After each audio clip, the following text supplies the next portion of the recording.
Everybody, ripping Outcast tonight. Welcome back to another King Kaleb Masterclass. You guys already know why you're fucking here. To hear me be a complete snob about this wide receiver class. Very good class. At first, I was like, I don't know. There's no dominant, like, surefire number ones. But the more I watched, the more I liked. A lot of guys, a lot of good depth, a lot of flavor, a lot of different types of receivers. So let's just sit back, relax, and listen to me yap at almost midnight.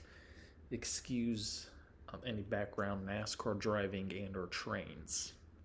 Hey yo, we're doing a top 25 because of course we are.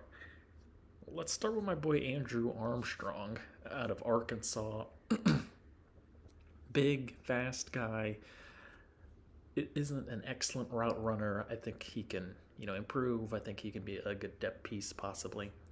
24, we got Ricky White the third, UNLV, another guy, good shifty guy, could play slot for you. Will probably, I believe he played some Z at UNLV. He was their best receiver, had a really good year. 23, my boy Ja'Cory Brooks out of Louisville, transferred from Bama, I believe. So a nice, lengthy guy, has some potential on the outside. 22, Jimmy Horn Jr. out of Colorado. Very good yards after the catch. Slot guy, gadget guy, give him some tosses. Good in open space. Might not be a, Z or an X, obviously, or a big perimeter guy downfield, but get the ball in his hands. I think he makes the play. Same thing with LeJounte Webster out of Colorado. I did, transferred from Florida Atlantic, I believe, and Jimmy Horn was from USF, I believe. I think he's more well-rounded, low better catch radius, better athlete, I guess. I like him a lot. I liked that Colorado receiving room a lot. 20, we got Pat Bryant out of Illinois. Nice physical X receiver, sure-handed. Nothing too crazy, but I think NFL teams might be higher on him. I think he can carve out a role, wide receiver 3 or third option, it's a ceiling, but, smart guy, captain, good enough athlete. Number 19, Tez Johnson out of Oregon. A lot of cons on him. Ran a slow 40 for a guy his size, but I think he moves faster and is just a faster athlete on the field than what that 40 time did. Very smart, good, well-rounded route runner, can find the open holes in zone, good yards after the catch. Liked him more than I watched. Savion Williams out of TCU. We got the athlete here. Big guy, big frame, big-ish, like a guy who you'd think would be an X, but is going to be more of a slot guy, gadget guy. Cordell Patterson, Laviska Shenault, you've probably heard and seen the comps. Can get better contested catch and just downfield consistency, catching the football and route running, but I think he's a nice toolsy athlete that teams are definitely going to give a chance as we got all the trains coming here Saturday night. 17, Kobe Hudson out of UCF, a nice, solid, smooth route runner, good enough hands. Yeah, I'm liking the UCF cats, him and John Baker from last year. 16, my boy Ty Felton out of Maryland, another slot guy, Z guy, shifty, smooth, good yards after the catch, good enough route runner, good enough hands, just nothing too crazy. I guess had a chance to be higher in this rankings, but just showing you how deep this class is. Number 15 is Elic Ioman, or I actually put Eric. It's Elic, E-L-I-C, out of Stanford. A lot of people are higher on him, and probably this whole 5, you could probably see people's top 10s. That's how deep of this class it is, and you know me, I got to be different for the receivers. But Elic, I'm going to keep prefacing that because I didn't even realize my dumbass put that. It was probably autocorrect. They were like, what the fuck is Elic? But Manner's a smart, strong receiver. Good hands. I think he could play a little tougher, especially up in contested catch. His yards after catch, it left to be desired. But I still think he's a solid, well-rounded receiver that could, just be another piece in your group. I don't think he's as high-ended as I guess other people do, but solid guy nonetheless. Again, I like this class. 14, Jack Besh out of TCU, another guy that's getting a lot of praise.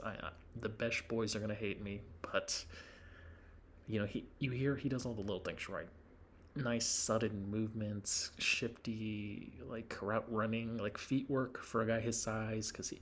My main thing is he's very slow. Like you could tell he was a tight end at LSU, transferred to TCU, became a receiver. I think you just use him as a big tight end. People try to compare him to Puka Nacua. Kind of see him if he's in that system. I still think Puka was just a better athlete. But he's not afraid to jump up and get it at the high point. Rangy athlete. Again, I like him a lot. Not as much as other people, clearly, but it's all right. Same thing with Jalen Royals out of Utah State. Nice, smooth guy, good yards after catch guy again. He played outside a good amount at Utah State. I just question if he can do that in the NFL and really be a downfield threat. He saw glimpses of it at Utah State. That's just my own concern, but very fun, good athlete. Then we got the Iowa State boys. I'm really not convinced on who's the better receiver. Like everyone says Higgins is, and usually he's higher because he's the outside guy, but I don't know. Jalen Knoll. I settled with putting Higgins at 11, but Knoll, I think, could at least be more productive, as a slot guy. Really good speed, good toughness. Lacks the catch radius that you'd want, obviously, but, at what he plays, why would you, the role he is. He can get vertical. We'll see how much that translates to the next level. So, again, though, a solid guy I like. Jaden Higgins, nice athlete, rangy. It's just something's missing. He's not, obviously the best route runner, and his hands, I think, can get better for what he is. He's not the best, like mossing you every play. He can get better at that. A solid guy will be the X for you by default, but I don't think he'll ever be a number one option. And if he's your number two, I don't know. Like, I would hope you have a great tight end then. Like, I don't know. I guess I'm just not higher on him than most people, but again, put him in a system who knows how to use him. I think he has the profile to. As we start with my top 10. Fuck y'all. I don't care what your top 10 is. Xavier Restrepo out of the U. Size freaks, there you go. 4th to 6th round pick. Ever since his 40, that's going to be the big thing, the big con. I do have speed as a con. It was never elite on tape. Long speed. He'll probably get caught in the NFL. So that's why 4th to 6th, because we, depending on the board, how, but that was never going to be his MO anyway, Good toughness, great IQ, again, good shifty, smooth route runner, knows the holes, good yards after the catch, will keep fighting, will get extra yards for you. Not too much on the catch radius thing, you're not going to throw him deep passes and he'll get up and get it. I think he can be downfield. Good concentration, like toe tap, shit like that. You think of a guy, again, slot guy, Danny Amendola. Xavier's Mexicans or Hispanic of some sort, so he's not the generic white slot guy, but he does play a lot like Danny Amendola. He was a tougher guy, slot guy. Lacked the speed, but he was a smart, intelligent player that succeeded with the Patriots offense. So now that Josh McDaniels is back, I think that'd be a good fit for him, actually. Yeah, a lot of people are way lower on him now because of that terrible 40.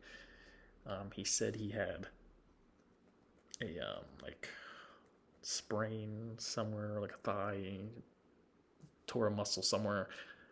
Even if he didn't, I'm sure it wouldn't have been fast for people, but I still think he's just a very good football player, and we've seen so many athletes, that might be more athletic than him, like in this class and previous years, that just don't develop because they're just not well rounded and skilled as a football player that he is. So later rounds, especially, I would have no problem taking a chance on him.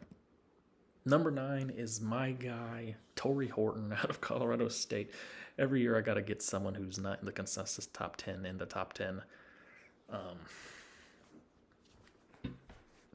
Yeah, just smooth runner with the ball, route runner. Very good hands.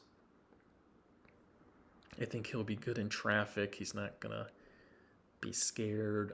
Slot guy, probably primarily played outside there. But, just doesn't have the strength or release, I think, to be consistent outside receiver. But you guys know me. I like the smooth, get open route runners who have hands, and he's pretty good agility. I think he ran a 4.4. So I was thinking of like slot guys who could kind of play Z, a little fast to him, wiggle to him. And remember Prime Malcolm Gallup. Remember him? Like 4 or 5 years ago. Also went to Colorado State. Saw it, liked the comp. You guys know the deal. Put it on the fucking keynote. Number 8 is very controversial now because of like 3 days ago. I'm sure you guys have heard. We got Isaiah Bond out of Texas. Projected, I don't fucking know anymore. He turned himself in for a sexual abuse or misconduct, something like that. And, ironic enough, his bond was paid. I think he paid it off and, left that same day. We don't know what's going to happen. His camp is saying he's innocent. I don't know. So I guess with him, I can include another guy, Kyron Lacey from LSU, who I was wanting to put on this list. But his criminal issue that he's dealing with is even more of a red flag than this. We're all grown-ups. He unfortunately killed someone, I believe, in a car accident. He was under the influence, I believe. These stories, it's unfortunate and fucked up, so I try not to dive into it too well. I probably should in the next years. But unfortunately, every year, someone's in some dumbass trouble, so. For both of their sakes, Lacey would have probably been 15, 20-ish, just as a prospect. Bond, I'm giving him the grace because I made this keynote while that was happening, and I didn't want my lazy ass didn't want to fuck it up, so I guess I can add them both. This is going to be the delinquent section here, but I would have probably said 3rd round because his stock has been dipping anyway, because I hear the effort concerns. A play that stands out to me is the SEC championship game. One of Quinn's picks, throwing it to outside, it hits off his hands, and then he just stops, doesn't give a fuck, and then the corner gets the pick off the deflection, and obviously, Ewers sucks ass because of that, but that was on him. That terrible focus drop against my Buckeyes, that could have been a first down. That's rough. And he's already limited in the catch radius area anyway. Bad strength, play strength-wise. But he is a great athlete. He's so talented, has acceleration, has great fluidity, yards after the catch, ball in his hands. He can get explosive. You see a lot of Jalen Waddle comps. I'm not there. So, but you guys know I love my man Darnell Mooney. Almost had 1,000 yards again with the Falcons. So he's the boom or bust guy. I definitely can see him sizzling out, whether legally or issues with, you know, personality, I guess his efforts, or if he doesn't like work on his craft. But he's a guy whose athletic profile I was willing to gamble on, but we got to see with the the legal situations. Hopefully he's innocent. You know, innocent till proven guilty. I guess I'm gonna try to keep that a thing. It rarely is nowadays. You know. But yeah. Number 7. That's probably the darkest turn in King Kaleb history with these fucking rankings. But number 7, Trey Harris out of Ole Miss. You see different opinions on him. I say solid third round. I'd be comfortable. Wouldn't be surprised. Sneak him in the second round. You know, very for a guy his size, very good athleticism, good jump ball ability, nice contested catch guy. I think he fights for the ball, obviously in the air. If I wasn't already fucking saying that, I think he has good enough lateral quickness downfield. At least he can get downfield and, you know, contort his body to get it. Limited route tree. I'm sure because he's a bigger guy, he's not going to be as crisp of a route runner, and just Ole Miss's offense, you know how that is. And then burst off the line can get better. Just get downfield quicker. But I think I've got like Gabe Davis, who, you know, very inconsistent, very big playability, hot and cold. I think Trey's a little more talented, but I think if you get that production out of him, it's going to be a win. You know, I'm slowly creeping back into the slower, bigger receivers, starting to believe in them, trust in them more. Keon Coleman last year, I kind of almost wanted to compare him to him as well. Yeah, just I'll never forget N'Keal Harry, folks. And that was before I was even like really a nerd studying, really breaking down shit and looking at actual film and, you know, hearing all the technicalities and shit. But yeah, Harris is another guy who I would give a flyer chance on to get a nice quality outside receiver. Number 6, Kyle Williams out of Washington State, another one of my guys, but he has a cult. You know, he has a nice little fan group that we're all a fan of. We go to meetings, and yeah, he's just great burst, great acceleration at any moment, can make a big play. Very good release off the line. You know, good route runner who I think could be even better. I think he is like, yeah, I'm just faster than this guy, so I'm gonna just, you know, get off the line, get past him. So I think he can even improve on that. Doesn't have the biggest catch radius. He does a nice thing where he's like late hands up. You know, like you want your hands. You don't want to show your hands too early so the corners can know. But heard reports that he has smaller hands, so that might cause more drops in the NFL. He might turn into a body catcher. I think he did a solid job catching with his hands, but he might turn into that. So we'll see.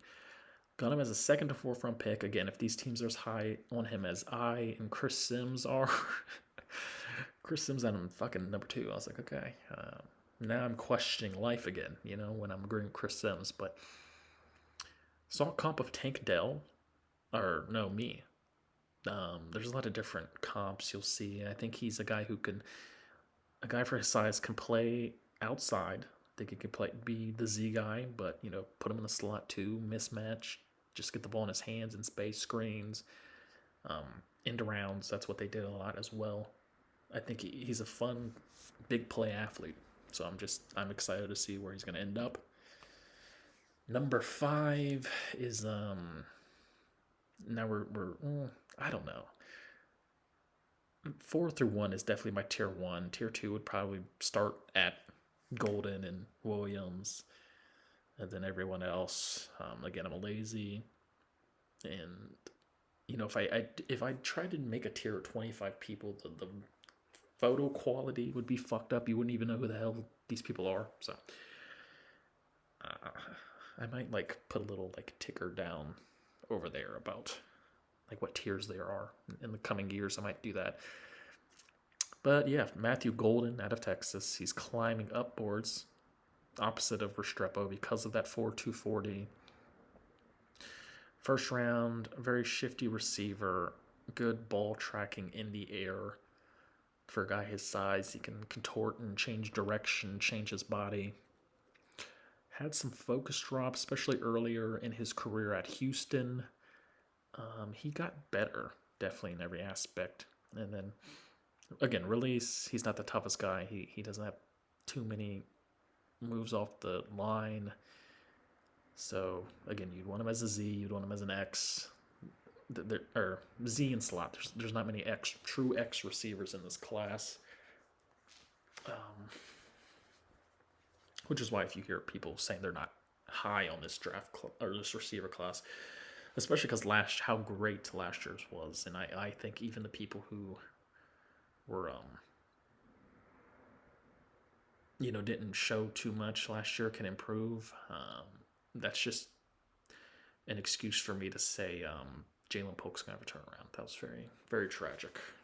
I know all the nerd stats about how he was like the worst separator ever. Like I was not expecting that. Again, I have no problem being completely wrong, but hey, Drake May's going to turn him around next year. But yes, he's hard to evaluate or to like project as a comp. The 4.2 speed, let's talk about that again. Everyone's going to say they don't, you don't see that on tape, which, yeah, like even this big explosive play here against Arizona State, I think he got, he made a move, cut midfield, went to the left side of the field and got tracked down. This wasn't a touchdown. But I do think he is a faster receiver. I still think he plays with a lot of speed. Pretty good hands, when he's focused on the ball, catches with his hands. Not as crisp of a route runner, but saw Chris Olave comp, especially in the NFL, how he's played. I think he can be a similar role, maybe like Romeo Doubs-esque. Like just a really solid, athletic number 2 Z receiver who can get open, create space. Isn't the most creative ball carrier, not a lot of jukes and whatnots, but I think he's going to be a solid receiver. Just not, some people have wide receiver 1, and no, I don't think he's on the tier of these next guys, but he became Texas's number 1 receiver. He outplayed Bond, off the field issues aside, so I have faith in him. Number 4, Luther Burden III out of Missouri. Very good yards after the catch. Another guy whose size you'd think isn't, but is very good at tracking the ball in the air. Good hands. There's a lot of beef and debate over, 2024 was such a down year compared to his 2023 year, which was great. I just don't see how people aren't putting an account for Missouri was just worse as a team, really. I mean, they won a good amount of games still, but they had fucking Drew Pine in because Cook was hurt, and, I'm not really a big Cook guy anyway, but he definitely would have been better for this situation. He's another guy that with effort, blocking is not a factor. I haven't really talked about block because some of these guys, Trey Harris is a big guy. He blocked more. We'll talk about blocking with next guy, but yeah, just the effort isn't there at times. His route salesmanship, I don't think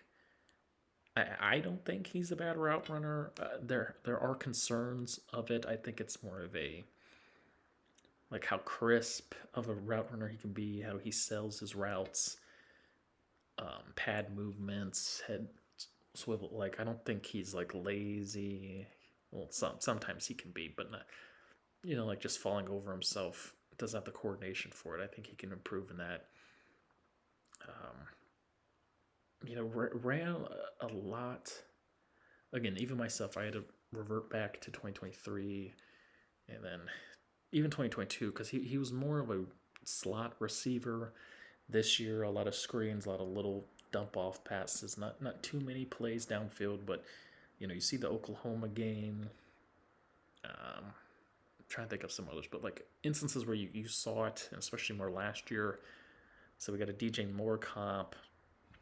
I've seen like Deebo Samuel even, like if he just sticks to a slot guy, which I think even if he does that, he's going to be a very electric receiver.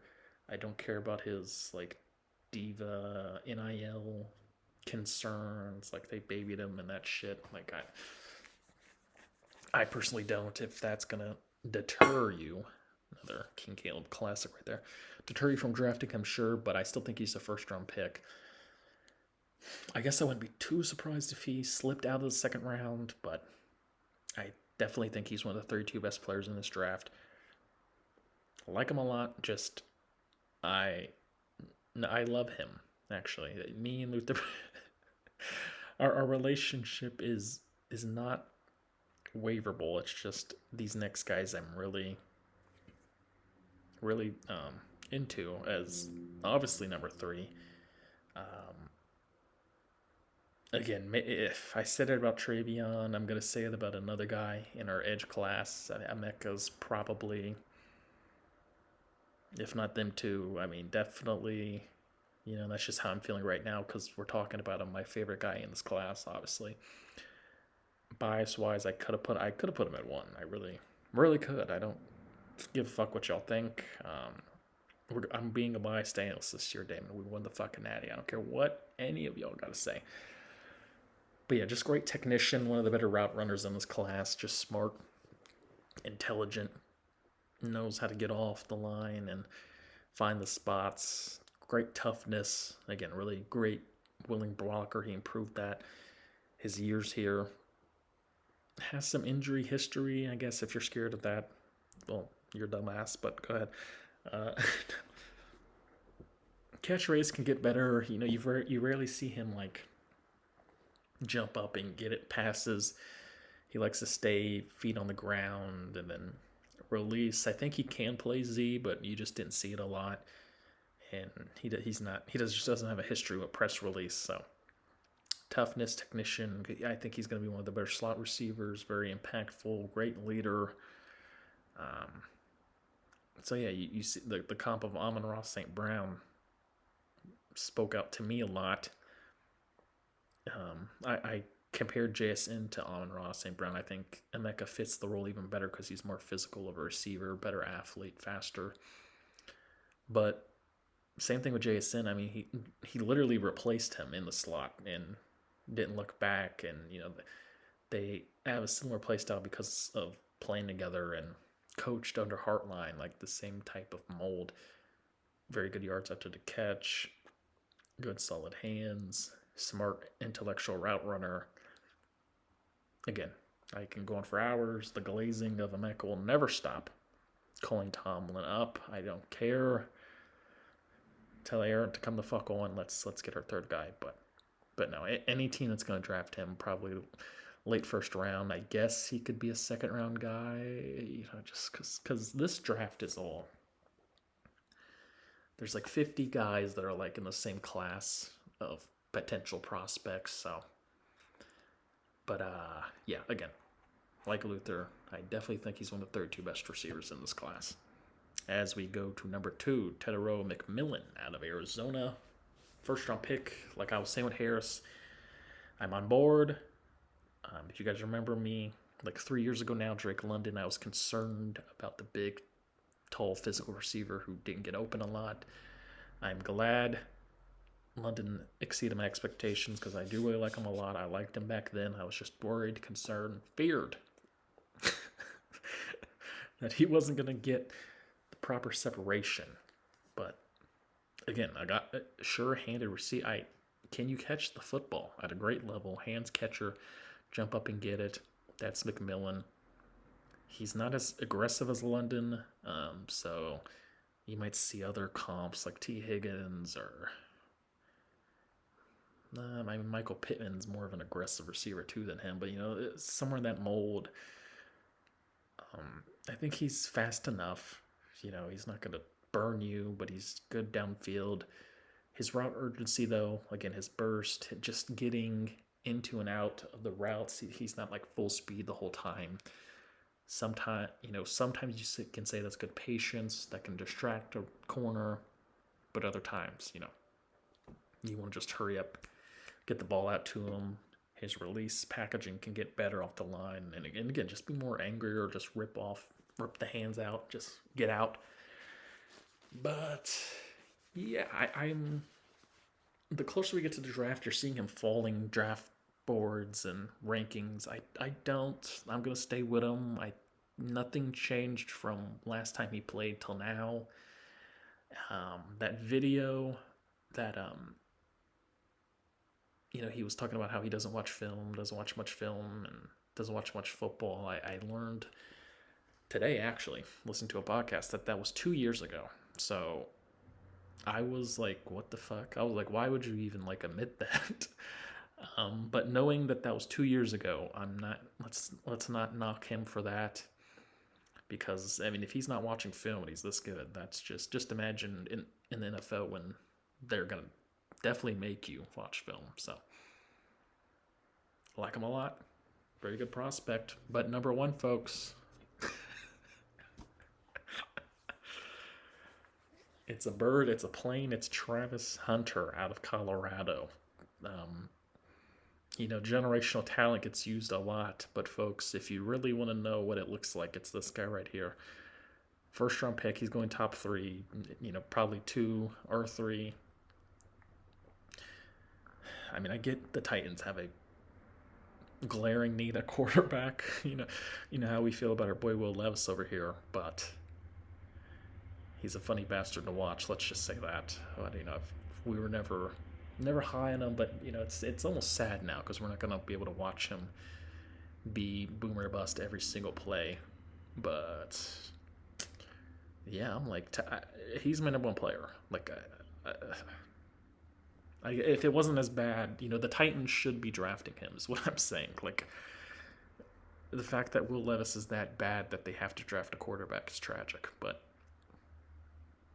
as a receiver, he's the number one receiver in this class. He deserved the Blitnikoff. He definitely deserved the Heisman. Just playmaker, just electric, great catch radius, damn near the best in this class, even better than Tet and all these other Higgins and Harris, just how he can contort his body. That North Dakota State catch, come on, people. I mean, what the fuck are we talking about? Sure hands, great, just knack, because he plays quarter, so he knows how to manipulate the corners. He knows what they're gonna do. His route tree. Again, he didn't full-time play receiver and wasn't in the rooms, and he didn't practice full-time there, so they simplified the route tree for him. They pretty much told him before he got on the field, hey, run a dig, run a little crosser route, run a go ball. But I think he can only improve that in his routes, more crisper, but with the ball in his hands, he's electric. I almost... Again, like I was saying with Jet, I was really close because he looks like Justin Jefferson when at his best when you see him play. But Jefferson's the best receiver in the league to me. I don't think he can just come in year one and be that level of player. But you guys know a guy I love, Garrett Wilson, who's a top 10 talent for me. Just great catch radius, as I get the emojis out here. I'm so excited. Great catch radius, good hands, just a knack for the football, smooth yards after the catch. He just makes plays like that. That's how I felt about Garrett, and that's how he's been playing with the Jets now too. he's just a weapon. You're going to see him again in my corner class. Shocker, it's going to be at the same position, and he's a beast, man. I have a feeling that Cleveland will unfortunately draft him, and one, we're gonna have to deal with him as a Steelers fan, and two, like his prime might be wasted there, but they'd kind of be dumb not to pick him. I mean, Abdul Carter's a beast too, but yeah, he's my number one player in the league in this draft. He's my number one receiver. He's gonna be a number one corner. So you thought the Ohio State glazing was bad, I guess. We're all in on Travis Hunter here, but this has been my wide receiver video. My favorite position, you guys know, so always fun to do these. I'll be back with you tomorrow in the next couple of days, tight ends, and of course, you guys can't wait for the lineman video. So this has been your boy King Kaleb here, signing the fuck out.